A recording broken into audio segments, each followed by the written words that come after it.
things that patients have told me they wish they knew sooner about their thyroid. We've all been told if your TSH is high, you're a hypothyroid. If your TSH is low, you're a hyperthyroid.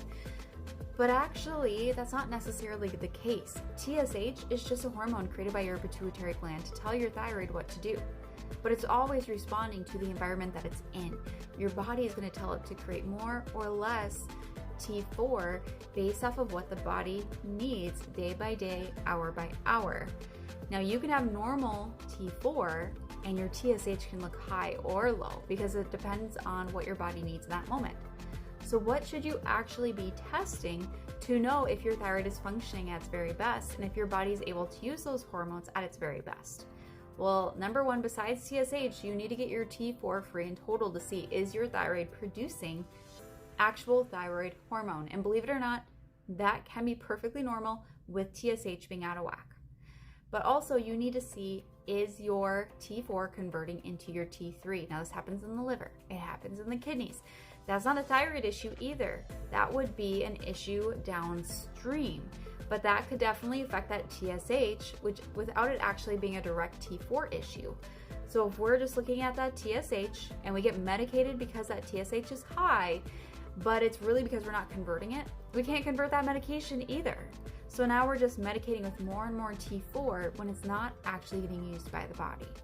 And that's why we don't feel better when we're on levo in some cases.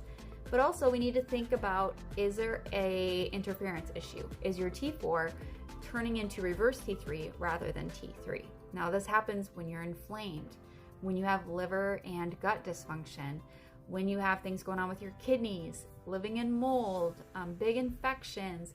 There can be a lot of things going on that encourage your body to turn T4 into reverse T3, which will bind to your cells and block you from using your T3 hormone. And no amount of levo is going to fix that problem. We need to find out what is causing that hormonal shift. And then also we need to test for destruction. So you need to test for your TPO antibodies, thyroglobulin antibodies. That's where your immune system is making antibodies to attack your thyroid specifically to try to get toxins out. It's not attacking a healthy tissue. Your immune system didn't make a mistake and just decide to start attacking a healthy thyroid. There's a reason this is happening, and unless you actually find out what that reason is, it could eventually lead to damage to those thyroid cells and lead to a true hypothyroid situation. Now, no amount of levo and synthroid on the planet is going to fix the autoimmune component there. So when it comes to thyroid health, we need to look at the big picture. We need to take a complete look at that thyroid. We also need to look at the factors that could be affecting thyroid, from digestion to nutrients to your adrenal glands